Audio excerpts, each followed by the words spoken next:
Alhamdulillahirobbilalamin. Segala puji dan syukur selalu kita panjatkan kehadirat Allah Subhanahu wa Ta'ala.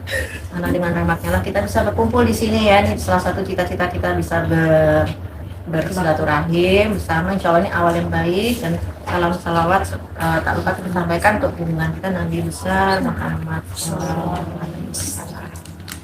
Pertama, selain syukur pada Allah, saya juga berterima kasih terutama kepada teman-teman semua yang sudah menyiapkan waktunya untuk hadir di sini. Insya Allah sebulan sekali ya, sesuai dengan niat dan rencana kita. Dan juga terima kasih jazakallahu khairan untuk Mbak Nuri, Ustazah Nuri yang sudah jauh-jauh dari BSD, jauh ya sini, tapi masih lebih dekat daripada tadinya di mana Mbak? Pondok Gede itu Masya Allah ya. Udah di sini kita manfaatkan saja beliau semaksimal mungkin ya. Insya Allah. Jadi Insya Allah semoga nanti kedepannya kita bisa lebih istiqomah juga belajar sama Mbak Nuri, dan semoga juga ilmu yang disampaikan bisa kita manfaatkan untuk keseharian kita. Nah, untuk saat ini saya sudah jelaskan Mbak Nuri apa sih tujuan kita mengadakan acara ini, kenapa kajian ini khusus buat teman-teman volunteer. Ini volunteer dari MT Khairul Nisa, Talimana dan Taklim Maja, mana kita masih satu kesatuan, satu grup, satu keluarga besar, yaitu supaya kita mengeratkan ukhuwah di antara kita dalam dakwah kita supaya lebih semangat lagi, dan juga kenal lebih dekat, bisa akrab kayak gini tadi kan datang bisa hehehe, nggak tahu udah kenalan atau belum ya, pokoknya udah ketawa itu udah salah satu proses kenalan. Karena kalau lagi kerja ini sudah sibuk masing-masing, kayaknya udah selesai pulang jemput anak. Kalau gini mudah-mudahan ada waktu untuk kita Oke, itu aja pembukaan dari saya, semoga bisa dipahami. Insya Allah nanti tema-tema kita bahas terpisah dengan Mbak Nuri, dan selanjutnya kami persilakan Mbak Nuri untuk memulai kajian kita hari ini. Assalamualaikum warahmatullahi wabarakatuh. Waalaikumsalam warahmatullahi wabarakatuh. Terima kasih Mbak Lia atas pembukaannya. Masya Allah ya, semangat Mbak Lia untuk menyemangati teman-teman semua. Mudah-mudahan kita bisa saling menyemangati dan saling sharing energi positif di Liko ini ya. Saya buka dulu ya. Auzubillahiminasyaitonirrajim. Bismillahirrahmanirrahim. Assalamualaikum warahmatullahi wabarakatuh. Innalhamdalillah nahmadu wa nasta'inu wa nastaghfiruh wa na'udzu billahi min shururi anfusina wa min sayyiati a'malina. May yahdihillahu fala mudilla lahu wa may yudlilhu fala hadiyalah. Asyhadu an la ilaha illallah wa asyhadu anna Muhammadan abduhu wa rasuluhu la nabiyya ba'dah. Rabbi shrah li sadri wa yassir li amri wahlul 'uqdatam min lisani yafqahu qawli. Allahumma 'allimna ma yanfa'una wanfa'na bima 'allamtana. Allahumma hdina wahdi bina waj'alna sababan wa sabilan liman ihtada. Rabbi zidni ilma warzuqni fahma. Amin amin ya rabbal alamin.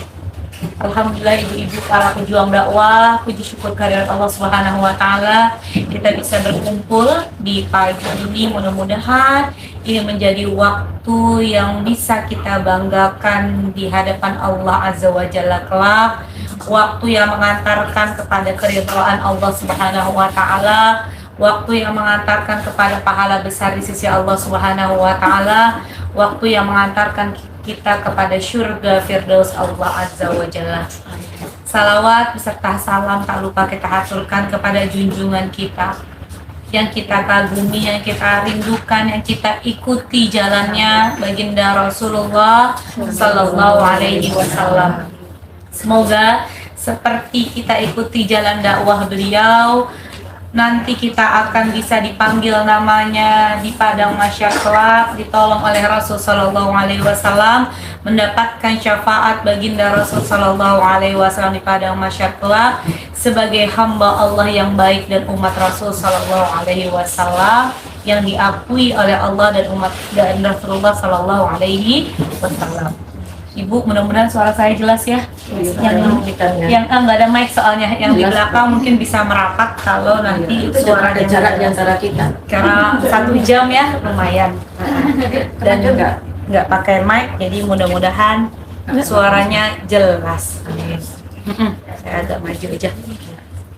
Ibu yang dirahmati oleh Allah Subhanahu wa Ta'ala, Waalaikumsalam warahmatullahi wabarakatuh. Ada yang baru ketemu saya sekali ini, Ngacu itu Wanisa, soalnya dia talim remaja, jarang datang di iya. Ini katanya Mbak Lia gabungan volunteer dari Majlis Khairatun Nisa, taklim remaja dan taklim anak ya. Ya. Mungkin yang Khairatun Nisa udah pernah ketemu saya ya, sekali waktu bulan Ramadan. Balia kedua kali. Tiga lah. Pertama Tiga ya? itu aja kajiannya di MRBJ Mbak Rina. MRBJ, terus Ya itu MCK ya. ya ini ketiga ya, selama 2 kali, ini ketiga kali. Jadi memang Balia pun baru ini ketiga ya ketemu saya. Mungkin teman-teman paling banyak kedua ketemu saya. Jadi tak kenal maka tak sayang atau ta'aruf ya. Kalau nanti insya Allah pengajian ini berkelanjutan, mudah-mudahan cocok obatnya gitu kalau dokter ya.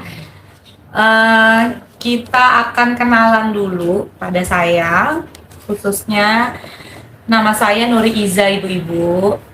Mau dipanggil Nak Nuri boleh, Dek Nuri boleh, Kak Nuri boleh, Mbak Nuri boleh, terserah ya. Terserah, yang penting panggilannya panggilan kasih sayang.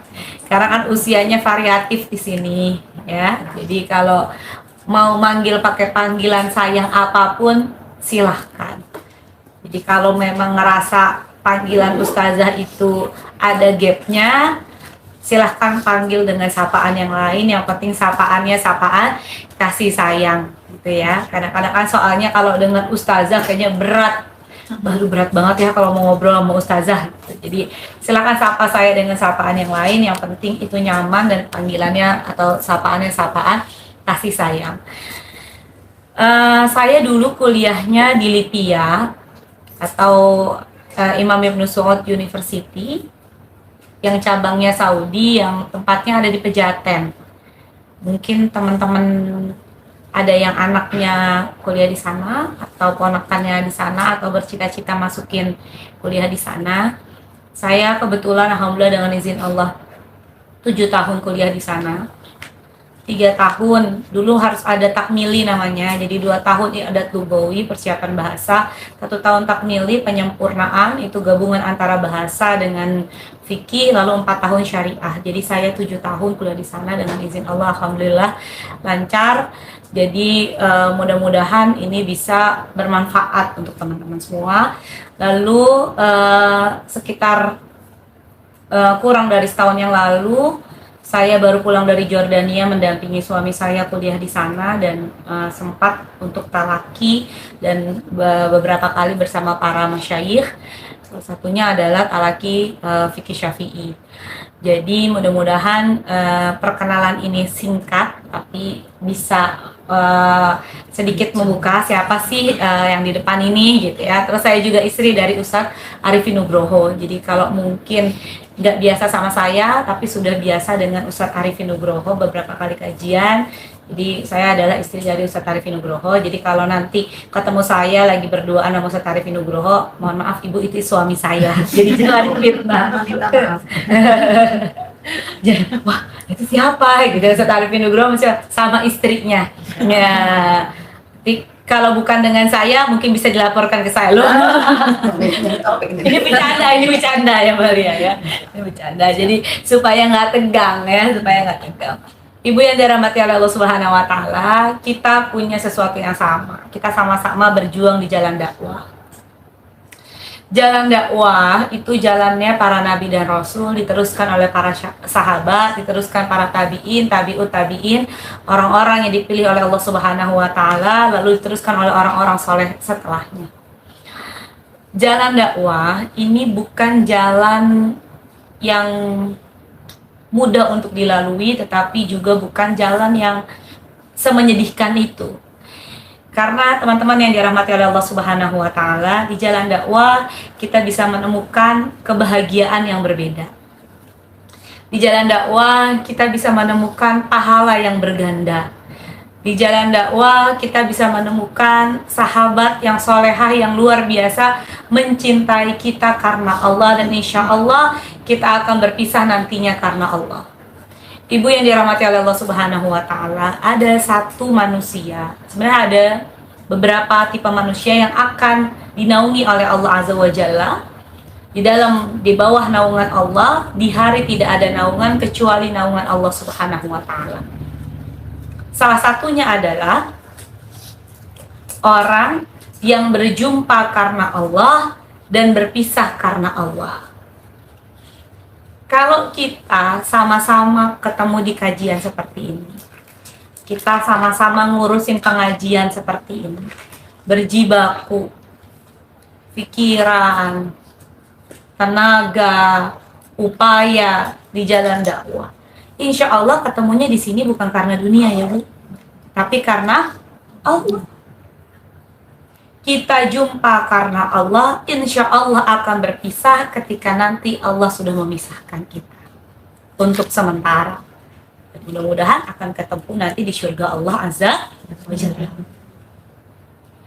Manusia yang akan dinaungi oleh Allah Subhanahu wa Ta'ala di bawah naungan Allah ketika di padang mahsyar kelak. Bayangkan ibu-ibu, nanti di padang mahsyar itu matahari itu jaraknya dengan kita itu hanya 1 jengkal. Disebutkan dalam satu hadis, ada orang yang tenggelam karena keringatnya sendiri. Bahkan orang itu ada yang tidak bisa berdiri.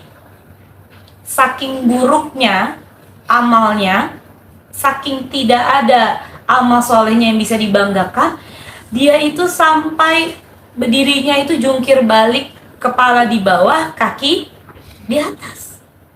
Tapi di masa-masa yang seperti ini, untuk menghalangi antara matahari dengan kita, ada beberapa orang yang Allah berikan naungan.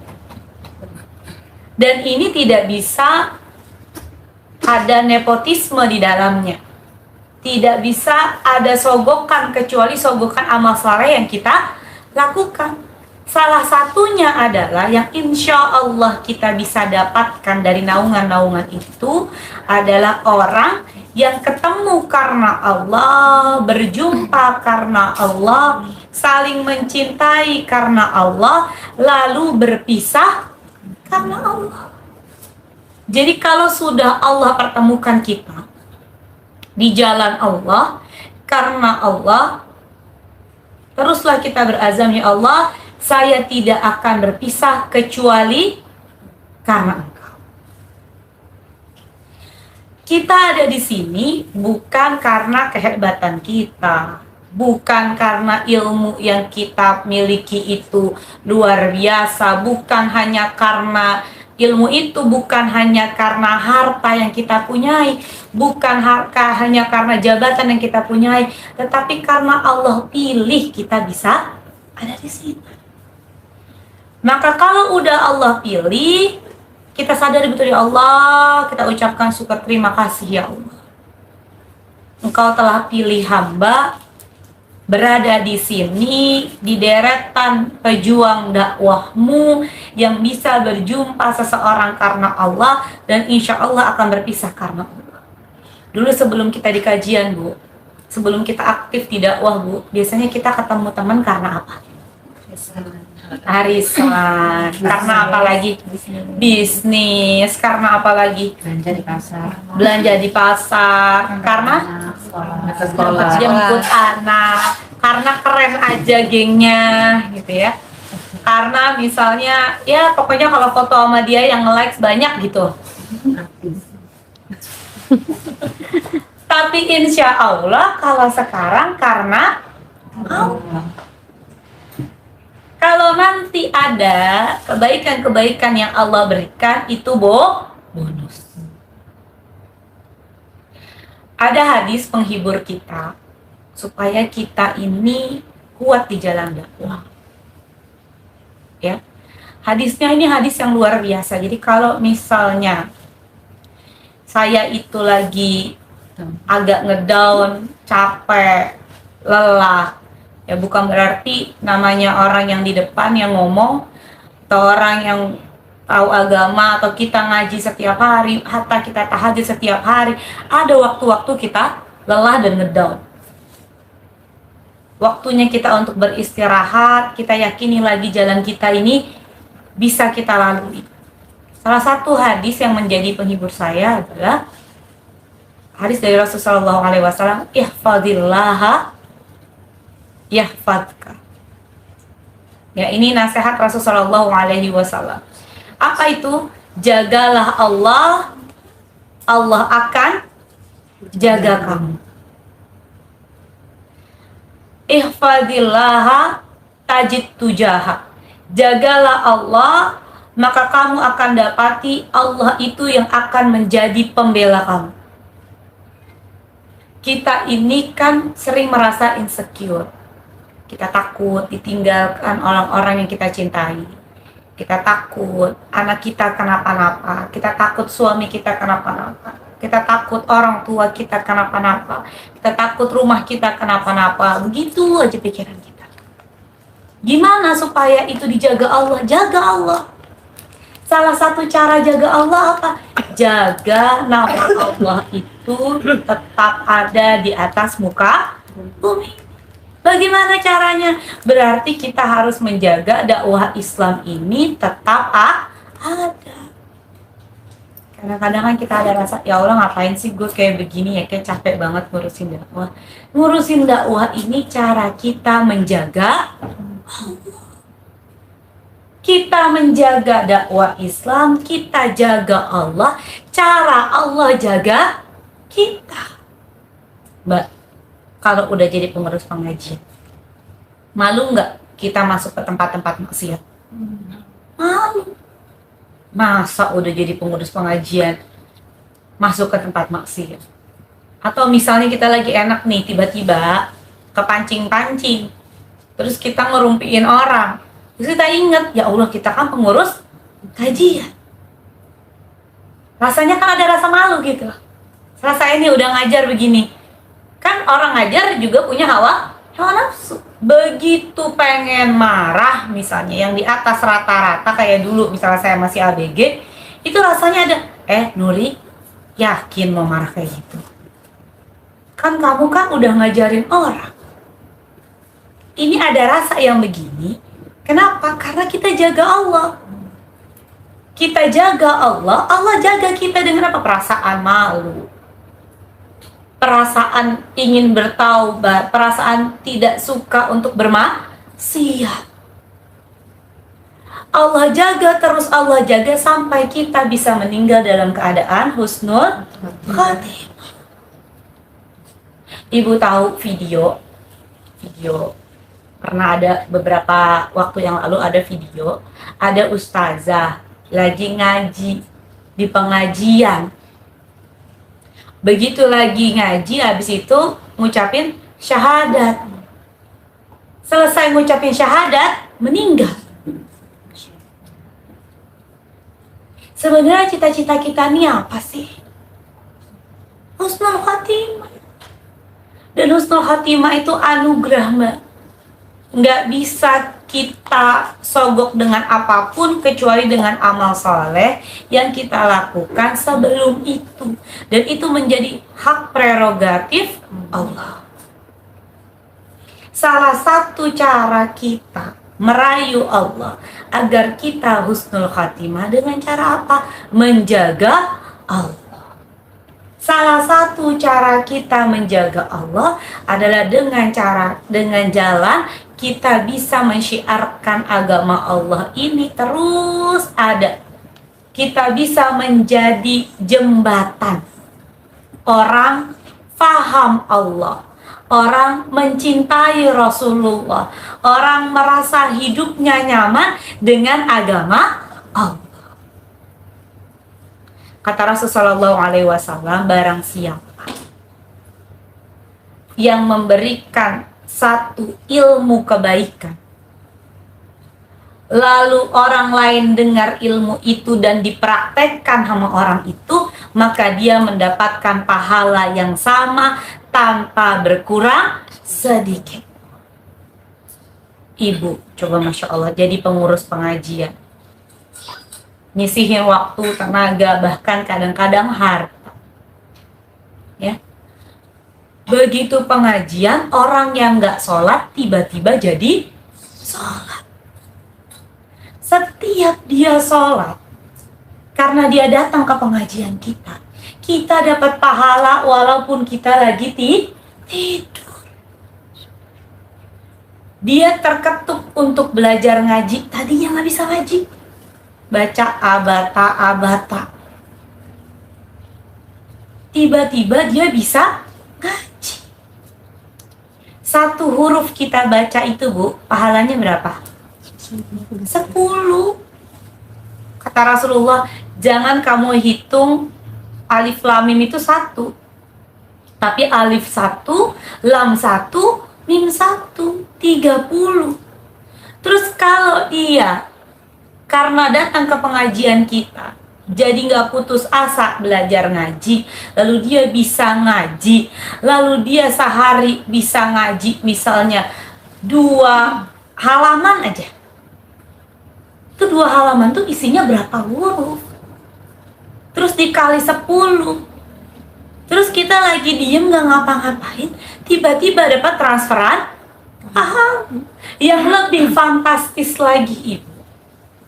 Ketika kita sudah meninggal dunia, lalu apa yang kita lakukan tadi dari jalan dakwah tadi masih dipakai, masih terpakai, bahkan ditularkan dari mulut ke mulut. Tadi orang yang nggak sholat ngajak orang lain lagi untuk sholat, ngajak lagi. Itu adalah MLM kebaikan dalam dakwah. Kita di dalam kubur kita tiba-tiba terkejut-kejut. Tiba-tiba naik derajat. Ya Allah, ini apa lagi ya? Wahai malaikat, apa lagi? Di saat tidak ada yang bisa menolong kita kecuali amal soleh. Hadiah apa lagi ini? Kok tambah fasilitas, kok tambah nyaman, kok tambah enak. Bahkan yang luar biasa ketika nanti kita sudah di padang mahsyar, kita dinaungi oleh naungan Allah, lalu kita dipanggil oleh suara indah Rasulullah. Lagi kehausan, sini. Kau siapa? Aku adalah Rasulmu, sini minum di telagaku. Dulu engkau memperkenalkan orang lain tentang aku kan? Membuat orang lain cinta kepadaku kan? Sini. Masya Allah. Yang luar biasa lagi, ibu-ibu yang dirahmati oleh Allah Subhanahu wa Ta'ala, pernah di satu waktu Rasulullah Shallallahu Alaihi Wasallam bertanya kepada para sahabatnya, menurut kalian wahai para sahabat, siapa yang paling tinggi imannya? Lalu dijawab para nabi dan rasul oleh para sahabat. Kata para nabi dan rasul, kata Rasulullah SAW, kalau para nabi dan rasul wajar, karena mereka mendapatkan wahyu dari Allah. Kalau begitu wahai Rasulullah, mungkin para malaikat. Terus apa kata Rasulullah? Kalau para malaikat wajar, karena mereka tidak memiliki hawa nafsu. Jadi wajar kalau misalnya patuh sama Allah, cinta kepada Rasulullah Sallallahu Alaihi Wasallam. Lalu ditanya lagi, kira-kira siapa? Dijawab lagi, oh mungkin kami wahai Rasulullah, karena kami berjuang bersama-sama dengan. Lalu kata Rasulullah Sallallahu Alaihi Wasallam, kalau kalian wajar, karena aku ada di tengah-tengah kalian. Lalu kata para sahabat, lalu siapa wahai Rasulullah? Rasul Shallallahu Alaihi Wasallam, mereka yang tidak pernah menatap wajahku, tetapi cintanya begitu besar kepadaku. Jadi kita ini bisa berada di deretan yang seperti itu. Manusia-manusia yang dirindukan oleh Rasul Shallallahu Alaihi Wasallam, yang dikatakan imannya tinggi, karena Rasulullah tidak ada di samping kita. Allah tidak bisa kita lihat. Rasulullah yang menjelaskan kita melalui hadis-hadis tentang Allah Subhanahu wa Ta'ala pun tidak ada di sisi kita. Tapi kita percaya dengan Al-Quran. Kita percaya Al-Quran itu bukan tipuan. Dibawa oleh Jibril kepada Rasulullah SAW yang merupakan kitab suci yang harus kita ikuti dan kita dakwahkan begitu. Begitu kita baca hadis, kita dengar hadis, kita percaya. Dan kita ingin orang-orang lain juga mendengar hadis-hadis ini. Kita berjibaku agar orang-orang itu mendengar keindahan hadis-hadis Rasulullah SAW dan bisa mencintai Rasulullah SAW. Jadi, jalan dakwah ini bukan jalan main-main. Ini jalan para nabi dan rasul. Jalan orang-orang soleh setelahnya, dari para sahabat, para tabi'in, para tabi'ut, tabi'in. Tetapi di jalan dakwah ini pun beliau-beliau semua mendapatkan ujian yang hebat. Yang dengan ujian itu Allah angkat namanya di dunia dan akhirat. Jadi kalau siap untuk di jalan dakwah, waalaikumsalam, harus siap dengan hadiah yang fantastis, dengan penjagaan Allah yang luar biasa, dengan rezeki yang tidak diduga-duga. Karena banyak sekali yang saya sudah jalani, banyak sekali Allah itu berikan rezeki yang luar biasa di tempat yang tidak terduga di jalan dakwah. Tetapi juga banyak sekali kadang-kadang Allah menguji kita dengan ujian yang tidak terduga. Jadi ujian tidak terduga akan berkesinambungan dengan rezeki yang tidak terduga. Kata Rasulullah SAW, Rasulullah SAW mengatakan, besarnya pahala itu akan sama dengan beratnya kesulitan. Jadi beratnya kesulitan itu sebanding lurus dengan besarnya pahala. Dalam Quran surat Al-Asr, coba hafal nggak? Al-Asr itu apa? Iya. Wal asri innal insana lafi khusr. Demi masa, innal insana lafi khusr. Sesungguhnya manusia berada di dalam kerugian. Semua kita rugi. Allah bersumpah demi waktu, semua manusia rugi. Tapi ada pengecualiannya pastinya. Illal ladzina amanu. Kecuali orang yang beriman. Kalau dibaca dalam kitab tafsir itu, amanu atau beriman, orang itu nggak bisa beriman kecuali dengan ilmu. Jadi tahapan yang pertama, orang yang tidak merugi itu dia tahu ilmu. Dia punya iman. Iman ada karena dia tahu ilmu. Yang kedua, wa amilus shalihat. Setelah dia punya ilmu, dia beriman, dia praktekkan ilmunya. Ibu tadinya nggak tahu sholat, punya ilmu sholat, dipraktekin sholatnya. Ibu tadinya nggak punya ilmu istiqomah, dapat ilmu istiqomah, dipraktekin ilmunya. Lalladzina amanu wa amilus shalihat. Selanjutnya masuk ke dakwah. Wa tawasau bil haqqi. Dan saling menasehati di dalam kebaikan atau kebenaran. Ini dakwah.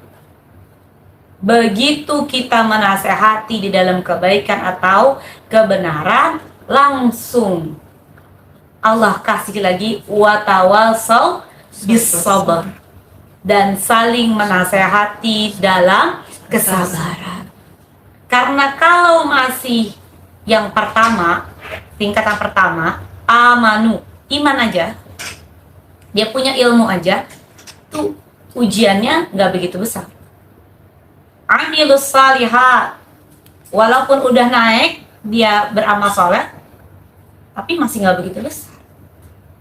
Begitu tingkatan ketiga dan keempat, tawasau bil haqqi, dia dakwah dengan jahar tentang kebenaran, mulai anginnya gede. Makanya ada obatnya, tawasau bis sabr. Sabar ketika kita di jalan dakwah. Gitu. Kenapa haqqi dulu baru sabar? Karena kalau kita udah ngomong hak, baru kita butuh kesabaran. Jadi kalau ibu-ibu ada yang aduh gue capek banget begini, aduh kok pesertanya dikit, aduh kok ini kayak begini, aduh kok tempatnya belum juga ngiyain, aduh ini mulai jalan dakwah. Kita ngomong apa sama teman kita, atau kita ngomong apa sama diri kita? Sabar. Kita sebut asma Allah, ya sabur, ya sabur. Wahai yang maha penyabar, wahai yang maha penyabar, berikan saya kesabaran. Karena mulai nanti ada orang bilang so alim, aduh males banget sama dia, diajakinnya ke pengajian mulu, aduh jangan deh, pasti dinasehatin, aduh mulai. Karena Rasulullah SAW ibu, itu sebelum menjadi Rasul, ketika beliau menjadi orang yang baik saja dan mempraktekkan kebaikannya, itu semua orang mau dekat sama Rasulullah. Bahkan semua hartanya kalau mau pergi dititipin sama Rasulullah. Namanya Muhammad SAW itu, Rasulullah SAW itu menjadi orang yang paling disanjung dulu di kaumnya. Gelarnya Al-Amin. Al-Amin itu digelari bukan sama orang yang beriman pada saat itu. Sebelum Rasulullah SAW itu menjadi Rasul, gelarnya sudah Al-Amin, yang dapat dipercaya. Yang dapat dipercaya semua orang, mau itu apa-apa, kalau ada sesuatu yang kayaknya nggak mau diketahui orang, nyimpannya kepada Rasulullah. Begitu datang masa dakwah jahriyah secara terang-terangan, mulai Rasul Shallallahu Alaihi Wasallam berdakwah di sisi Ka'bah, mulai dibilang Muhammad gila, Muhammad penipu. Bahkan pamannya ngomong sendiri, jangan percaya sama dia. Tahu nggak mbak rasanya kalau orang lain ngomong sama kita jangan percaya dia kan orang lain. Tapi kalau pernah dapat ujian begini, ini saudara kita sendiri mencemarkan nama baik kita, terus bilang dia itu tukang gosip, dia itu nggak bisa dipercaya, dia itu suka mimpi, dia itu gila. Gimana? Orang kan kadang-kadang nggak percaya kalau tetangganya yang ngomong, begitu saudaranya, jangan-jangan kita nggak tahu loh, ternyata di balik ini dia benar-benar gila. Ternyata dia punya gangguan psikologis. Ternyata dia penipu. Oh, ternyata di depan kita aja selama ini kelihatannya orang yang baik, yang bisa dipercaya. Bu, ini ujian yang besar ketika orang berdakwah. Tapi yang luar biasanya Abu Bakar As-Siddiq, makanya bergelar As-Siddiq. Karena berkali-kali Rasulullah dibegitukan. Puncaknya juga ketika beliau Isra Mi'raj. Terus begitu Abu Bakar As-Siddiq ditanya, wahai Abu Bakar, gimana menurut kamu? Kamu percaya nggak? Tiba-tiba Muhammad datang, katanya begini. Dia naik ke langit ke-7, ketemu ini, ketemu itu. Dalam satu malam dia katakan, apa iya, apa bisa? Wahai Abu Bakar, apa menurutmu, bagaimana? Ketika Abu Bakar pada saat itu belum tahu, ternyata Rasulullah itu sedang ada di sisi Ka'bah, lagi dihujat menceritakan tentang Isra. Apa kata Abu Bakar? Bahkan kalau saja Nabiullah mengatakan tembok yang berwarna putih saya lihat dengan mata saya itu warnanya hitam, saya akan katakan hitam. Makanya gelarnya As-Siddiq, yang mempercayai apapun yang dikatakan Rasulullah dipercaya. Walaupun mata saya ngelihat cat ini putih, kalau kata Rasulullah, hai Abu Bakar, itu hitam, maka saya katakan itu hitam.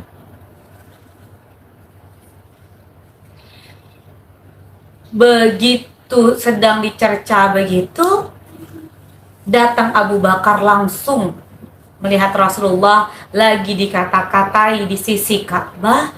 Lalu apa kata Abu Bakar? Wahai Rasulullah, ceritakan kepada kami siapa yang engkau temui, apa yang engkau lihat.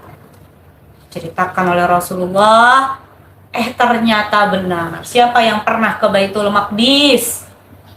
Apakah benar Baitul Maqdis begini? Apa yang engkau lihat, wahai Rasulullah? Kata Abu Bakar, saya melihat ini. Ternyata benar, bahkan ada utusan yang sebentar lagi akan datang dilihat dari langit oleh Rasulullah SAW ketika naik buruk. Nggak lama utusan itu dah. Jadi jalan dakwah ini bukan jalan yang mudah. Jalan yang kayaknya sebenarnya tiba-tiba kita yakin 180 derajat kita jadi nggak yakin. Karena setan itu tahu ini jalan yang membuka pahala besar. Ini jalan manusia mengenal Allah dan Rasulullah. Ini jalan kita bisa bersama-sama Rasul di surga Firdaus. Ini jalan para nabi dan Rasul. Ini jalan kita bisa mendapatkan MLM kebaikan yang banyak. Maka yang pertama kali nggak suka, setan. Yang pertama kali membuat kita putus asa, setan. Kata para ulama, apa yang membuat penyakit yang sering dibisiki setan supaya kita itu putus asa di jalan kebaikan? Penyakit yang pertama adalah rasa cemas. Ham itu rasa cemas, gelisah. Cemas, mungkin udah jadi panitia kita cemas nanti ini gimana. Nanti yang datang banyak nggak, ustazahnya bisa nggak, materinya gimana, saya harus ngomong apa. Kalau udah begitu, sebutkan hasbunallah wa ni'mal wakil.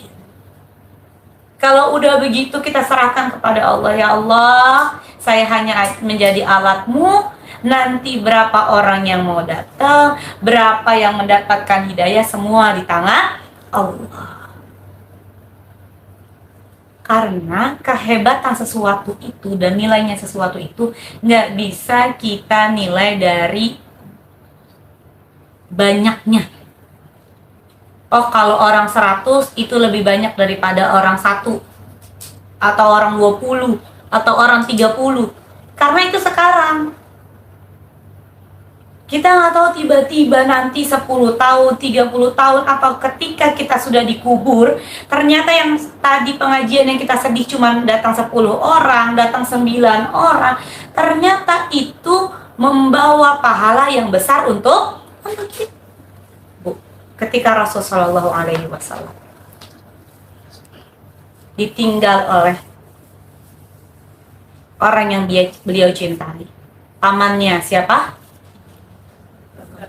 Abu Thalib, yang menyokong, yang menjadi benteng garda terdepan. Kalau ada yang mau nyakitin Muhammad, hadapi saya, meninggal. Lalu ibunda Khadijah radhiyallahu anha yang menyokong dengan segenap cinta dan hartanya, Bu. Di jalan dakwah ini, di jalan di mana ibunda Khadijah yang tadinya kaya raya, cantik, jelita, air susunya sampai keluar darah dan meninggal karena diasingkan. Sehabis pengasingan pulang, karena memang beliau sudah tidak muda lagi, akhirnya beliau sakit-sakitan sampai menjelang wafatnya. Tapi apa yang beliau katakan, Bu? Apa yang beliau katakan? Ada satu riwayat yang mengatakan begini. Beliau mengatakan, wahai Rasulullah, apabila nanti setelah aku wafat, engkau masih membutuhkan sesuatu untuk jalan dakwahmu dan itu masih kurang, maka galilah kuburku, pakailah tulangku untuk memajukan jalan dakwah. Ini perempuan yang menjadi salah satu penghulu surga untuk para wanita. Hebatnya beliau di jalan dakwah. Karena kadang-kadang dunia ini kan membuat kita kabur. Kita gelisah ketika Rasulullah kehilangan dua orang terhebatnya, pamannya Abu Thalib dan ibunda Khadijah yang begitu luar biasa dahsyatnya. Beliau terpukul. Akhirnya Allah Azza wa Jalla memerintahkan beliau untuk berhijrah. Yang pertama kali beliau pilih sebelum Madinah, itu beliau ke Taif dulu kan. Ini cerita yang udah masyhur. Begitu ke Taif, padahal orang Taif ini orang yang memiliki kekerabatan dekat dengan Rasulullah, dan orang Taif ini sebenarnya saingannya Quraisy. Kalau Quraisy ngomong A, dia B. Kalau Quraisy bilang B, dia A. Jadi beliau Rasulullah SAW jalan tuh dengan optimisme yang tinggi. Tetapi syaitan kan nggak mau kan orang itu mendapatkan hidayah dengan mudah. Apa yang dilakukan oleh dibisiki syaitan kepada kaum kafir Quraisy? Ada utusan lah akhirnya ngomong dulu ke Taif, Muhammad mau ke Taif. Dibilang begini begitu, jangan diterima, dia itu orangnya begini, dia itu berbahaya, dia menyebabkan kami di Mekah terpecah belah, dia itu begini begitu, digosipin dulu oleh orang, dia berbahaya, nanti suku kamu bisa begini gara-gara dia. Belum masuk ke wilayah Taif, sebentar lagi masuk ke wilayah Taif, di perbukitan ada gunung-gunung yang belum masuk ke perdesaannya. Tiba-tiba Rasulullah yang tadinya jalan dalam keadaan optimisme tinggi dihujani karena provokasi dari kaum kafir Quraisy. Tapi ketika itu apa yang disebutkan oleh Rasulullah SAW? Wahai Allah, salah satu petikannya, kepada siapa engkau titipkan aku? Kepada kepada kaumku yang mengusirku, atau orang yang aku mau datangi yang juga tidak menerima? Sudah sehebat itu ujiannya, dilempari batu, tetapi Rasulullah SAW ketika malaikat gunung menawarkan untuk menterbalikkan gunung-gunung yang ada di Taif untuk menimpakan kepada Rasulullah SAW, apa kata Rasul? Jangan. Dia belum mendapatkan hidayah, mereka belum mendapatkan hidayah, tapi insya Allah nanti cahaya hidayah itu sampai ke sini. Jadi Bu, ketika kita di jalan dakwah, jangan cepat putus asa. Kalau pada saat itu Rasulullah mengatakan, udah wahai malaikat gunung, timpain aja, udah biar dia mati semuanya, kegulung-gulung. Apakah Rasulullah akan mendapatkan pahala yang fantastis seperti sekarang ini? Ketika seorang orang Taif sekarang turun-temurun semuanya memeluk agama Islam. Tapi Rasulullah SAW tidak berputus asa. Yang luar biasanya lagi, ketika Rasul sedang penuh darah seperti itu, tiba-tiba Rasul bersandar di sebuah kebun kurma. Lagi berdarah-darah kayak gitu, menunggu darahnya lebih mending, badannya rasanya lebih mending. Jadi kalau orang itu Bu dekat dengan Allah, bukan berarti dia tidak pernah mengalami luka. Allah jadikan dia itu anti gores, enggak. Kadang anti gores, kadang-kadang tergores. Kadang nggak terluka, kadang-kadang terluka, wajar. Jadi terluka itu wajar. Walaupun kita itu berada di jalan Begitu lagi nunggu di bawah kebun anggur, tiba-tiba ada seseorang juga yang bekerja di kebun anggur itu datang mendatangi Rasul Shallallahu Alaihi. Dia minta izin sama pemiliknya. Saya lagi lupa namanya. Mudah-mudahan nanti teringat ya. Mendatangi Rasul Shallallahu Alaihi Wasallam, menawarkan minuman. Izin sama pemilik kebunnya. Boleh nggak saya bawain dia minuman? Kasihan sekali dia berdarah-darah. Terus kata pemiliknya, udah kasih minuman. Ini kan hati manusia kan Allah yang gerakkan. Udah kasih dia minuman secukupnya, tapi jangan lama-lama sama dia. Tapi dia ada rasa kasihan kan? Dibolehin tuh budaknya ngasih minuman, tapi jangan lama. Soalnya dia lagi dimusuhin sama kaum kita, nanti kita kena apa-apa. Dikasih minuman, terus tiba-tiba Rasulullah kan ramahnya luar biasa. Terima kasih gini. Terus tanya, dari mana asalmu? Terus dia bilang, saya dari Ninive. Jadi budak ini berasal dari Ninive. Ya.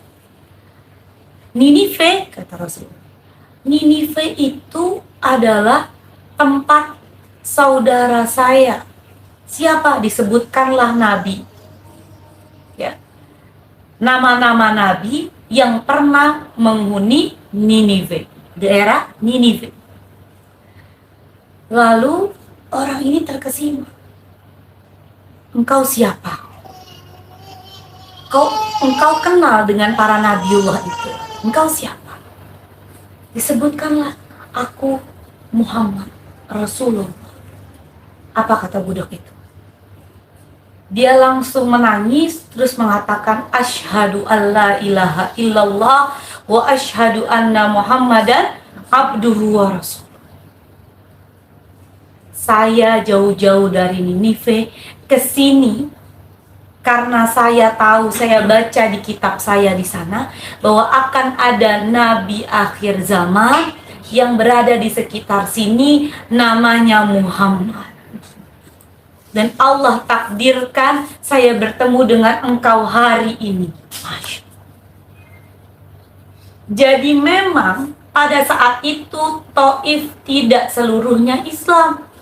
Tapi Allah anugerahkan di tengah hujan darah dan luka yang luar biasa yang diterima oleh Rasulullah SAW, hiburan dari seorang budak yang tiba-tiba terketuk hatinya untuk memberikan minum kepada Rasulullah SAW yang datang jauh-jauh dari Ninive hanya untuk bertemu dengan Nabi akhir zaman yang menggadaikan kemerdekaannya untuk menjadi budak hanya supaya bisa bersyahadat di hadapan Rasulullah SAW dan berjumpa dengan Rasul.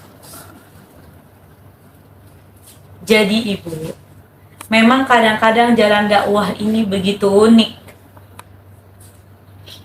Kadang dia seperti Fathul Mekah, yang ketika Rasulullah datang membuka kota Mekah, tiba-tiba yang datang banyak, langsung bersyahadat. Kadang juga sudah berdarah-darah, yang ada cuma satu orang, tetapi orang ini Masya Allah, cintanya luar biasa, hidayahnya luar biasa, dampaknya luar biasa. Jadi jalan ini memang seperti ini. Di besok lagi ibu-ibu, alhamdulillah ketika peserta datang banyak, sambutan bagus, alhamdulillah. Jangan sombong, karena itu dari Allah.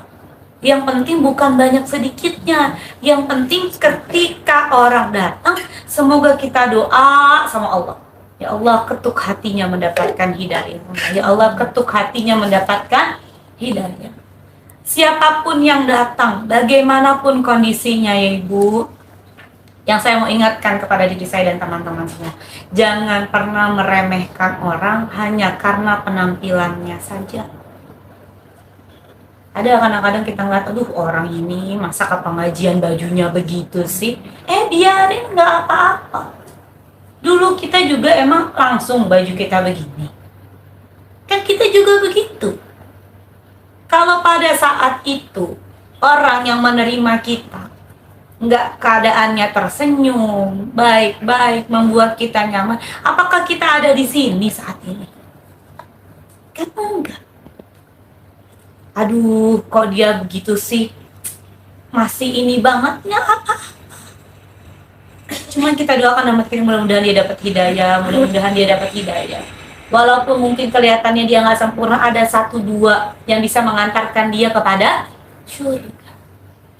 Bu, jalan dakwah ini dan seruan untuk menyuruh di jalan dakwah ini ada dalam Quran Surat Yusuf ayat ke-108. Quran Surat Yusuf ayat ke-108.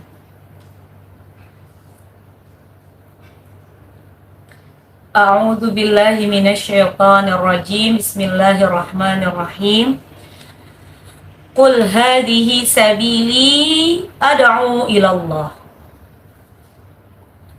Katakanlah wahai Muhammad, ya, hadhihi sabili, ini adalah jalan agamaku. Ini adalah jalanku. Katakanlah wahai Muhammad, ini adalah jalanku. Ad'u ilallah. Ad'u itu dari akar kata yang sama. Ini fiil atau kata kerjanya. Kalau kata bendanya itu dakwah. Ad'u, aku, dan orang-orang yang mengikuti jejakku mengajak kamu kepada Allah. Jadi jalan dakwah ini jalannya Rasul. Ini adalah jalanku. Kata Allah mengatakan kepada Rasulullah, sebutkan wahai Muhammad, ini jalan. Aku menyerukan orang-orang atau mengajak orang-orang kepada Allah. Ala basiratin ana wa manittaba'ani. Masya Allah. Dengan hujah yang nyata, dengan dalil-dalil, dengan kisah-kisah yang nyata. Wa manittaba'ani, dan orang-orang yang mengikutiku setelahnya. Jadi jalan dakwah ini, jalanku ini, aku seru kepada Allah, yang menyeru bukan cuma aku, kata Rasulullah, tapi juga orang-orang yang mengikutiku. Jadi kalau kita berdakwah, mensupport jalan dakwah, maka kita menyerukan orang lain kepada Allah, mengikuti jejaknya siapa? Rasul sallallahu. Tidak ada jejak yang harus kita ikuti semulia jejak Rasul sallallahu alaihi wasallam.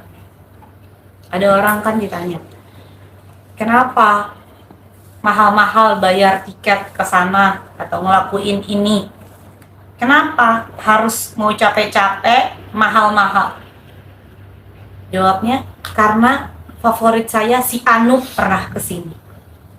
Si Anu pernah begini, pernah makan di sini, pernah beli baju di sini, pernah duduk di sini, pernah jalan begini.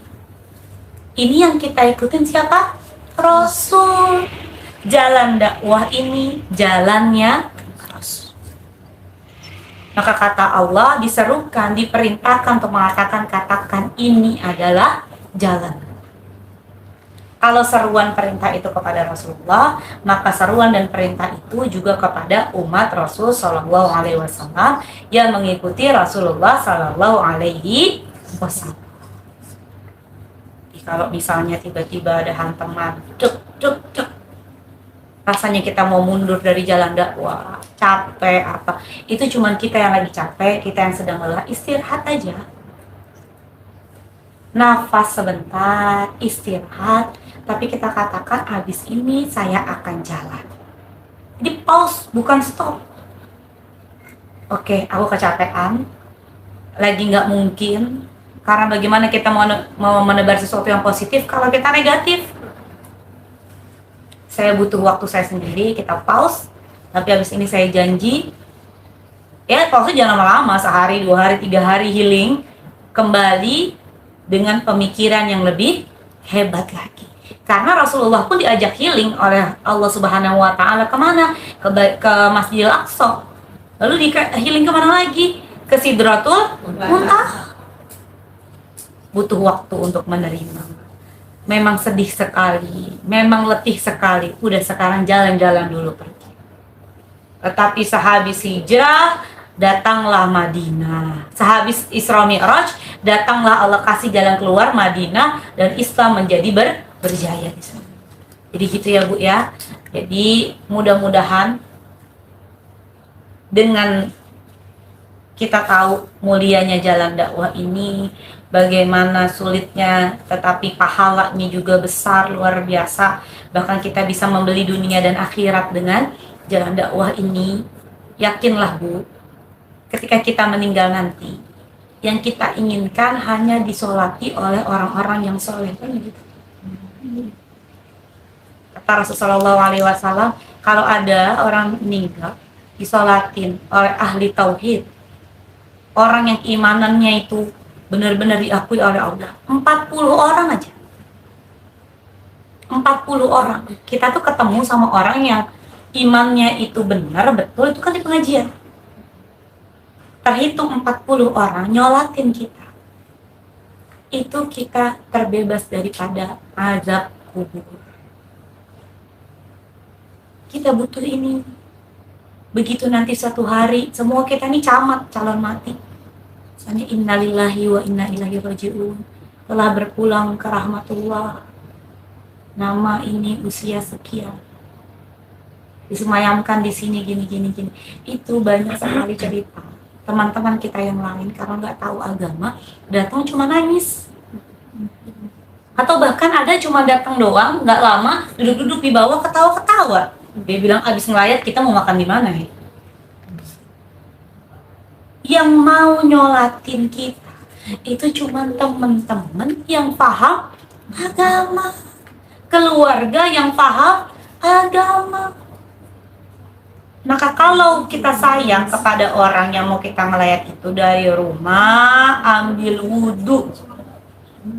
Begitu datang bilang, ayo siapa yang mau nyolatin, kita sama-sama sholat. Atau ikuti, iringi, kalau rumahnya kecil iringi sampai masjid, sholatkan di masjid baru kita pulang. Karena bukan nangis kita yang berharga tapi sholat kita. Nah, orang yang berjuang di jalan dakwah itu lebih mudah mendapatkan 40 orang lebih untuk menyolat. Bahkan banyak ceritanya, ada manusia-manusia yang luar biasa di jalan dakwah, kerandanya nggak nyentuh tanah karena saking membludak orang yang mau menyolatkan. Ini saya sampai merinding ngomong kayak gini. Saya tahu capek. Capeknya luar biasa untuk dakwah.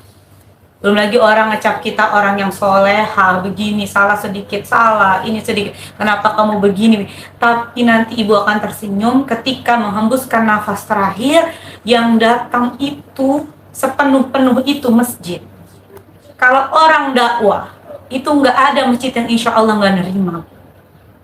Tapi betapa sedihnya kita ketika na'udzubillah ada orang yang sebenarnya rumahnya besar, mobilnya mewah, anaknya banyak, tapi dia nggak pernah kenal masjid, nggak pernah tahu namanya di bidang dakwah. Begitu mau disolatin, kata pengurus masjid, mohon maaf nggak bisa di sini, pindah ke sana, mohon maaf, sampai harus bayar. Udah kebayar, udah maksa-maksa, begitu ditaruh kerandanya yang nyolatin sedikit, udah selesai. Tapi betapa banyak orang yang sebenarnya kadang-kadang mungkin bahkan dia nggak terkenal, tapi yang dia lakukan di jalan dakwah besar, dia nolongin orang dengan hatinya. Satu pesan katanya guru saya, dia bilang, katakan begini, lakukan sesuatu dengan hati maka akan diterima oleh hati. Sesuatu yang keluar dari hati maka akan diterima dengan hati. Jadi bukan karena kita cantik, bukan karena kita apa, enggak. Dakwah ini dari hati, diterima pakai hati. Begitu dia meninggal, Masya Allah, membludak. Kadang-kadang sampai tukang gorengan yang biasa dia beli datang buat nyawatin. Kadang-kadang sampai berhari-hari dia udah meninggal dunia, masih ada yang layak. Mungkin kita punya kakek nenek yang begini. Ya Allah, saya nggak tahu ternyata dia meninggal. Ya Allah, dia orang baik. Setidaknya dia tidak sholat tetapi mendoakan. Mudah-mudahan ya, mudah-mudahan. Itu sesuatu yang dilakukan dengan hati, ikhlas karena Allah, di jalan Allah. Maka kalau ada bisikan setan buat kita putus asa, capek, lelah, pasti ada lelahnya manusia, pasti ada sedihnya. Belum lagi urusan intern kita yang hanya kita dan Allah yang tahu. Apalagi kita harus ngurusin sebegitu banyak orang. Kadang-kadang ke bawah, oke, gimana caranya? Kita tenangin diri kita dulu, tapi kita nggak bilang sama Allah bahwa kita akan stop. Kita lakukan yang bisa kita lakukan dari ibadah mazhar, ngaji, sholat, istigharah, doa, dan sebagainya. Mungkin kita butuh jalan-jalan. Kita orangnya sebenarnya, tadi cerita tanya saya sama Mbak Lia orang introvert atau introvert. Nah, saya pun sama. Jadi sebenarnya ketemu orang banyak itu kalau bukan karena dakwah, rasanya mau sembunyi di rumah. Jadi kadang-kadang saya butuh jeda waktu untuk istirahat.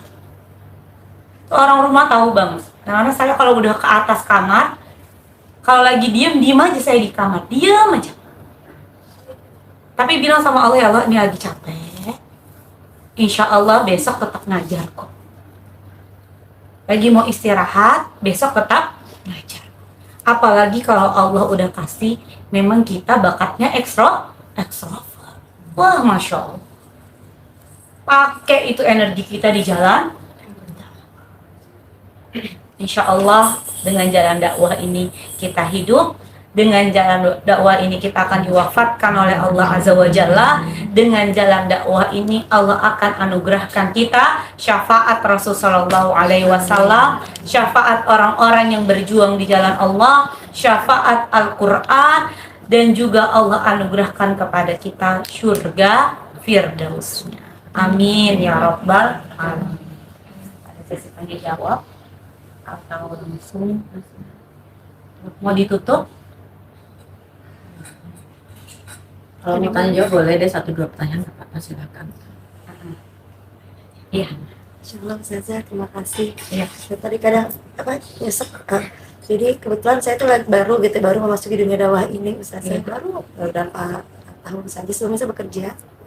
Sedangkan saya masih ngurus selesai gitu, belum pulih. Cuman ternyata pertentangan itu kalau untuk lingkungan sekitar teman sih masih nggak apa-apa dianggap misalnya kayak ini gitu kan. Nah, itu ya sudahlah. Cuman kadang-kadang ada yang pertentangan itu dari keluarga terdekat.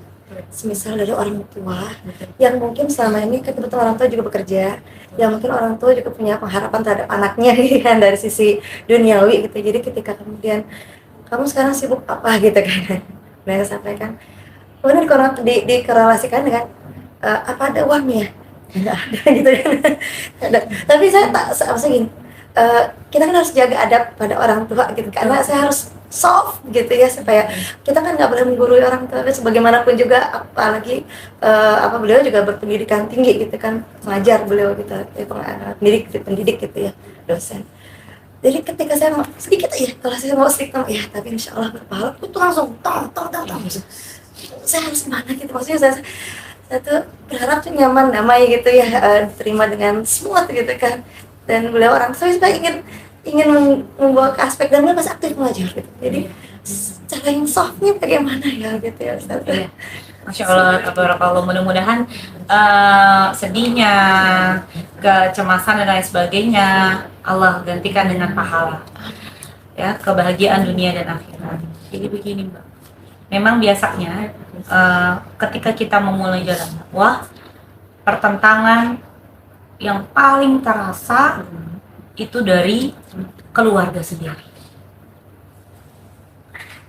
Bahkan makanya Allah jadikan ini, riwayat-riwayat ini dibukukan tentang para nabi dan rasul yang juga luar biasa menghadapi keluarganya.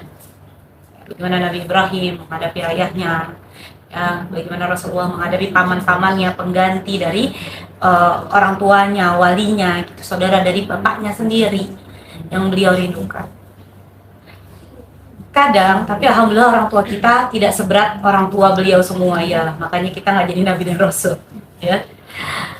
Hanya saja kadang-kadang kita memang butuh begini. Kalau saya diajar sama Ustaz Arifin, ada pertanyaan yang harus dijawab dengan serius, ada pertanyaan yang kadang-kadang kalau kita jawab dengan serius dia malah blunder.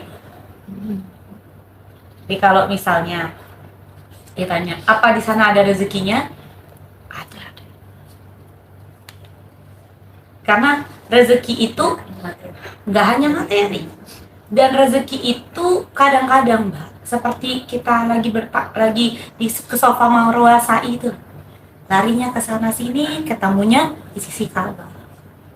Kan sa'i itu cuma ibadah doang, ikhtiarnya. Dulu ketika saya masuk ke dalam Lipia, terus belajar syariah, saya ini sharing aja, kalau cerita Nabi dan Rasul apa mungkin ini bisa jadi itu pertentangan luar biasa, bukan dari orang tua saya support, tapi dari keluarga besar luar biasa, karena saking sayangnya. Kamu mau jadi apa? Dulu kan zaman dulu tuh Lipia tuh bukan seperti sekarang, banyak ustadz-ustadz yang udah lulusan Lipia yang udah terkenal. Itu apa, lembaga apa, belajar apa, kok aneh banget pengen pelajari, terus kamu mau dapet apa? Padahal di sisi lain harusnya saya mendapatkan PMDK, kenapa saya harus di situ? Itu pertanyaan yang luar biasa. Terus orang tua saya bilang kepada saya, nah, rezeki itu di tangan Allah. Gak pernah ada orang yang berjuang di jalan Allah, Allah jadikan hidupnya sia-sia. Mungkin memang orang-orang itu belum paham bagaimana, tetapi nanti kamu akan dicari orang, kamu tuh banyak akan dicari orang, dan ilmu kamu ini manfaat. Kalau orang lain cari kerja, kamu dicari sama pekerja. Dan itu yang terjadi sama saya sekarang. Sebenarnya saya bukan orang yang mau interaksi sama orang, tiba-tiba WA, japri, apa. Mbak, itu namanya rezeki. Maka mungkin kayaknya Mbak kesini, nggak ada. Tapi ketika di majelis ilmu itu, Mbak, hajat kita itu diijabah oleh Allah. Kalau kita minta. Makmul, ini kayak gini. Di rumah-rumah Allah yang maksudnya disebut nama Allah di dalamnya. Lagi berkumpul begini, malaikat kumpul, mengaminkan doa-doa, membacakan istighfar untuk kita supaya dosa-dosa kita, ya. Terus tadi kita jaga Allah, Allah jaga kita. Allah jaga kita dari kelapaan. Allah jaga kita dari harta yang tidak baik. Allah jaga suami kita, anak-anak kita, untuk mendapatkan rezeki yang luar biasa. Tiba-tiba ntar dapat kejutan, anaknya besar, tiba-tiba mau umroh, mau ke Amerika, mau. Rezeki itu bukan hanya sekarang, rezeki itu Allah sembunyikan, takdir Allah. Jadi kalau ditanya, karena memang belum sampai, nggak apa. Kadang-kadang kata Ustaz Arifin makanya gitu, nggak harus segala sesuatu itu kita jawab dengan serius, dengan kata-kata yang serius, tapi sebenarnya itu serius. Ada rezekinya, ada, banyak luar biasa. Sekaligus kita yakini diri kita, zon kita kepada Allah demikian. Dan tiba-tiba ada rezekinya. Mbak bisa ngelola majlis taklim, tapi tetap juga mendapatkan rezeki, entah bagaimana caranya. Itu ya, jadi besok pagi ada rezeki, ada. Emang kamu bahagia. Kamu itu senang, menyenangkan. Jawab aja begitu. Gak, orang tua kita sampai bingung, anak. Ya udahlah. Ya udahlah, gitu ya. Jadi gitu. Jadi kalau ngomong pahala kan nggak nangkep. Nah, emang kamu hidup pakai pahala? pahala, padahal itu belum pakai pahala. Jadi iya ada rezekinya, banyak cukup. Ya gitu ya. Iya, sama-sama. Satu lagi terakhir, kalau masih ada, kalau nggak ada, alhamdulillah. Acara inti makan-makan dan foto-foto. Iya. Kalau saya konsepnya makan nggak makan yang penting foto. Oh iya. Boleh. Ibu pasti setuju dengan konsep itu. Foto. Ada yang mau nanya lagi atau mau diskusi sedikit boleh? Misalnya nih gini, Mbak Nuri, ciri khas kita di angkatan mungkin saya gen X ya. Kalau tanyain ada yang mau nanya langsung kita semua. Iya. Tahu kenapa itu?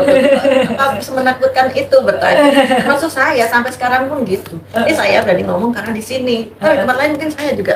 Kalau jadi anggota dia ya, karena mau gimana lagi mau acara ya kan. Mungkin kalau itu mungkin kita konsepnya nggak yang nanya itu kayaknya harus apa ya, sesuatu yang apa yang mau tanya. Mungkin kalau ada yang mau disampaikan juga nggak apa-apa, nanti kedepannya ya kita sharing diskusi itu ya boleh gitu. Nanti kita juga bahas apa juga nanti kita diskusin sama-sama. Iya, boleh. Dialog ya. Iya, dialog. Kayaknya kita memang butuh ilmu, haus ilmu kan. Next kita lebih ke dialog aja deh. Iya, apa akhirnya. Assalamualaikum Ustazah. Saya ingin bertanya, ini kan kita di zaman digital seperti ini ya, kayaknya kan sekarang majelis taklim itu udah terbiasa dengan misalkan lagi kajian gitu, kita posting, kita live di Instagram gitu. Dan itu kan tidak tertutup kemungkinan banyak orang yang mungkin menilai kajian aja diposting, kajian aja pamer. Nah itu gimana cara kita supaya kita kan kadang-kadang juga merasa kita sebenarnya nggak pamer gitu. Kita hanya menunjukkan, siapa tahu dari orang melihat postingan itu ada yang insya Allah terketuk hatinya gitu untuk kajian itu. Bagaimana cara kita saja untuk menghadapi suara-suara negatif seperti itu? Iya, Insya Allah. Ini kayaknya dialami juga untuk kita semua ya. Jadi ada orang ekstrim kanan, ada ekstrim kiri. Ekstrem kanan itu pokoknya seolah-olah kalau orang itu ngepost sesuatu padahal itu baik, nggak boleh, pokoknya nggak boleh sama sekali. Ya, ekstrem kiri misalnya apa-apa semuanya dipost, kita tengah-tengah ya, dilu ausatuha. Gini ya Mbak, kita itu yang tahu di dalam hati kita, niat kita Allah. Saya diajarin sama guru saya, kalau ikhlas itu mau dipuji, mau dicaci, nggak berubah. Jadi kalau memang kita posting itu benar-benar karena Allah, mau ada orang muji, nggak jadi sombong, mau ada orang caci, nggak jadi down. Karena kan saya urusannya sama Allah. Kan niatnya karena Allah. Terus ada juga kata-kata ulama mengatakan seperti ini, kalau kamu melakukan satu kebaikan, kan sedekah misalnya, sedekah itu kan sir wa alaniyah. Jadi kata di dalam Al-Quran tuh dia boleh sembunyi, boleh terang-terangan, sampai disebutkan begitu. Karena kan memang kita butuh dakwah, kadang-kadang kita sedekah kelihatan, kadang-kadang kita sedekah nggak kelihatan. Nah kalau kamu lakukan kebaikan yang untuk dakwah yang kelihatan satu, maka lakukan kebaikan yang sama tanpa terlihat berkali-kali lipat. Untuk menutupi yang kamu share itu, siapa tahu aja itu mengurangi rasa ikhlasnya gitu, kata para ulama, tipsnya gitu. Ya, karena kalau dakwah namanya dakwah, mengajak dai. Mau nggak mau dia harus syiar. Namanya syiar itu pasti kemana-mana. Kelihatan di media sosial kan, nah itu mau nggak mau. Jadi gitu ya. Jadi insya Allah mudah-mudahan ini buat saya dan teman-teman sama-sama. Nasihat buat saya. Alhamdulillah. Kayaknya cukup dulu ya Mbak. Karena kasihan itu kue-kuenya gini. Manggil-manggil. Ininya rame di sini. Oh, udah rame. Ya lapar. Jazakillah khair ya Mbak Nuri, Ustazah Nuri, Teh Nuri, Kak Nuri. Dek Nuri, anak Nuri. Ilmunya tadi apa sharingnya tuh sharing ya lebih, jadi itu manfaat banget. mudah-mudahan menyemangati teman-teman semua di sini ya. Ini orang-orang pilihan, masya Allah kita ini ya, bukan berarti mengGR-kan diri ya, tapi kita mesti GR supaya kita semangat. Iya, karena kadang kita butuh. Iya, kita butuh di GR-GR-in supaya semangat. Semangat. Bahwa kita ini orang pilihan Allah yang dulu sampai sini nih kan bukan mudah ya perjuangannya, berapa kali kita ngusul-ngusul belum jadi alhamdulillah akhirnya yang ditunggu-tunggu hari ini jadi juga. Dan semoga istiqomah nanti ke depannya teman-teman semakin semangat, solid mengembangkan kajian MTK, TR dan taklim anak. Lu ya disolihin ya. Oh iya, nanti kita nanti ke depannya mau buka apa dan itu apa mesti beli atau gimana nanti dikasih lagi. Iya, jadi terserah Ibu Jusi bisa di mana-mana. Jadi insya Allah udah komunikasi sama pengurus Mbak Lia ya. Kayaknya untuk awal-awal kita coba tazkiyatun nafas aja dulu, karena untuk menjadi pengurus dakwah itu kan butuh hati yang bersih, dibersihkan dulu. Jadi kita disalahin kan terkabar, syukur, istiqomah dan lain sebagainya. Jadi itu aja dulu ya. Dan itu ada bukunya, ada kitabnya. Nanti di info aja bukunya. Iya, nanti bisa beli online masing-masing, silahkan. Ya kita makanya pengurus terutama memang kita perlu ngaji yang lebih ada modulnya ya, modulnya buku kitab gitu ya, kitabnya apa, semoga ada levelnya, karena kita kalau ngaji kuping datang pulang kan, apalagi kalau kita ngurusin kajian kita kan sibuk sendiri gitu. Ya insya Allah kita lanjut to be continued bulan depan, nanti tempatnya di rumahnya Mbak Nuni rutinnya, kecuali ada halangan kayak hari ini mungkin kita akan berpindah sedikit lah. Iya. Oke, semuanya jazakumullah khair kehadirannya. Semoga kajian kita berkah dan pertemuan kita juga bermanfaat. Semakin akrab, semakin solid, itu kan tujuan kita ngadain ini kan, gitu insya Allah ya. Tujuan selain Allah juga, selain itu tapi juga tetap untuk Allah juga keakraban kita. Maaf lahir batin dari saya khususnya dan dari kita semua, sama-sama saya makan. Wassalamualaikum warahmatullahi wabarakatuh. Ya, kita mari kita tutup dengan istighfar 3 kali. Astagfirullahalazim, astagfirullahalazim, astagfirullahalazim. Subhanakallahumma wa bihamdika, asyhadu an la ilaha illa anta, astaghfiruka wa atubu ilaik. Kurang lebihnya saya mohon maaf kepada Allah Subhanahu. Wabillahi taufiq wal hidayah. Assalamualaikum warahmatullahi wabarakatuh. Waalaikumsalam. Tadi ngomongin apa makanan? Emang ada makanan ya? Oh kita foto dulu. Oh ya, foto dulu betul. Nah, fotonya